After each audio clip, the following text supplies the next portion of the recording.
Amal yang sangat dianjurkan di Ramadan ada beberapa poin. Yang pertama itu puasa sendiri.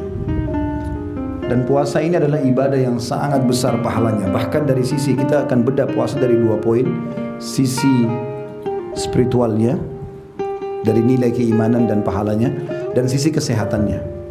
Kalau sisi spiritual dan keimanannya, dia adalah amal ibadah yang paling besar pahalanya. Gak ada yang menyamai puasa. Mau sholat, mau haji, mau jihad, semua di bawah nilai puasa dari sisi kuantitasnya. Beranjak daripada hadis Bukhari Muslim yang kata Nabi SAW, Allah berfirman, yaqulullahu ta'ala, kullu amal ibn Adam lahu al-hasanatu bi asyri amthaliha ila 700 di'fin ila adha'afin katsir ila 700 di'f. Semua amal ibadahnya anak Adam sudah ditentukan kadarnya, atau makna lainnya sudah kembali pada dirinya sendiri. Langsung Allah kasih nilai. Kata Nabi SAW, Allah berfirman, satu pahala bisa jadi 10 kali lipat, bahkan 700 kali lipat. Tergantung kadar keikhlasan. Kita sama-sama sholat di saf pertama, ada yang dapat cuma 10 pahala, ada yang 100 pahala, ada yang 1000 pahala, ada yang 700 pahala. Tergantung kadar keikhlasan, benarnya wudunya, benarnya syarat-syarat dan rukun sholatnya, khusyuknya, semua itu masuk. Ayat-ayat yang dia baca.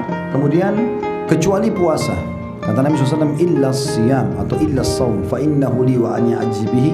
Allah mengatakan kecuali puasa, hadis qudsi ini, karena dia milikku dan aku akan balas langsung. Taraka syahwatahu wa ta'amahu wa syarabahu min ajli.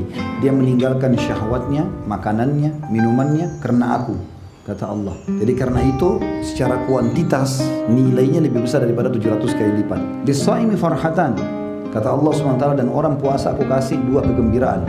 Farhatun inda fitri, gembira pada saat dia berbuka puasa, wa farhatun inda liqa'i rabbih, dan kegembiraan pada saat dia bertemu dengan Tuhannya. Jadi kalau pada saat buka puasa haus dan laparnya hilang, dia gembira. Kemudian pada saat bertemu dengan Tuhannya kena diberikan balasan surga, ya, diberikan balasan surga. Wala khalufu famus shaim atyabu indallahi min rihil misk, dan bau mulutnya orang yang puasa di sisi Allah lebih wangi dari bau kasturi. Ini ada makna ya, karena kan orang biasa kalau puasa nggak makan, nggak minum, apalagi kalau dia tidak sering kumur-kumur, kadang-kadang ya, karena menggunakan siwak, sikat gigi boleh orang kalau lagi puasa. Jadi kalau orang tidak lakukan, biasanya mulutnya ada bau, ya. Maka bau ini di sisi Allah dinilai lebih wangi dari bau kasturi.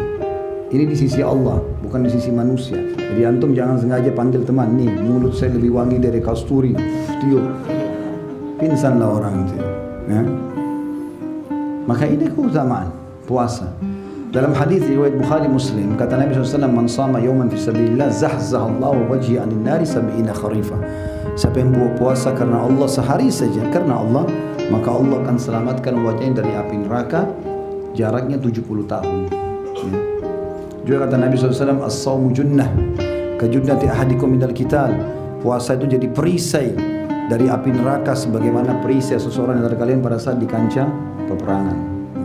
Fa idza kana yawmu sawmi ahadikum, kalau kalian sedang berpuasa, fala yarfuth, supaya bisa jadi perisai dari api neraka, jangan pernah rafath. Rafath itu mengucapin kalimat syahwat kepada bukan pasangan halal, ya. Sayang, rindu, cinta, apalah bahasa-bahasa ini yang untuk suami istri jangan dipakai untuk yang lain. Wala yafsuk, jangan dia berbuat kejahatan. Wala yajhal, jangan buat-buat kebodohan, buang-buang waktu. Maka ini semua dia. Fa in sabbahu ahad, kalau ada yang mengajak dia bertengkar, falyaqul inni mru'un sha'im, katakan aku seseorang yang sedang ikut program puasa, enggak mau bertengkar. Gitu. Jadi ini perintah puasa. Bersabar, jalani insyaallah, dan nikmati itu hausnya, nikmati laparnya, sebagai sebuah pengorbanan buat Allah. Toh juga begitu azan maghrib bebas kita makan dan minum, ya.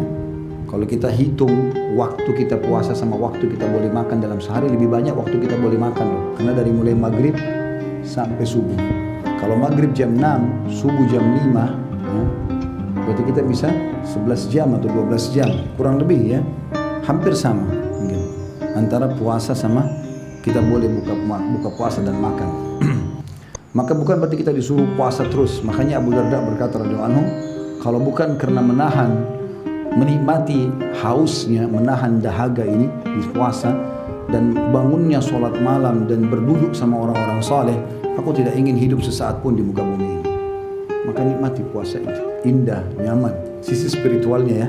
Sisi kesehatannya, kalau badan kita ini mesin, rusak ini mesin. Karena makan pedas, makan manis, makan dingin, masuk panas.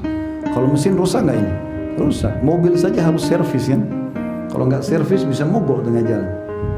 Antum pakai 11 bulan makan nasi goreng, makan pisang, makan ini, minum panas, minum dingin. Maka 11 bulan dipakai. Tahu nggak teman-teman, secara medis kita juga biar tidur malam, pencernaan kita masih mengelola sisa makanan yang kita makan. Makanya medis melarang banyak makan kalau malam hari kan gitu. Karena yang kita makan dari pagi itu masih dikelola itu pada malam hari. Makanya bangun pagi biasanya orang buang air gitu. Seperti itu. Nah, puasa datang untuk mengistirahatkan, servis. 11 bulan kau pakai badanmu nih, 11 bulan seperti kalau mobil kau pakai, sekarang masukin bengkel, servis. Jangan makan, jangan minum. Makanya kita kalau sudah seminggu puasa, 2 minggu puasa, perut kita sudah terbiasa itu. Kadang-kadang buka puasa dengan berapa butir kurma, minum 1 gelas sirup, sholat maghrib, udah biasa. Kadang-kadang mau makan males ya. Ada orang makan nanti habis tarawih. Makanya teman-teman ambil pelajaran dari sisi kesehatan. Ramadan itu ada ilmunya di situ, ada hubungannya dengan masalah kesehatan.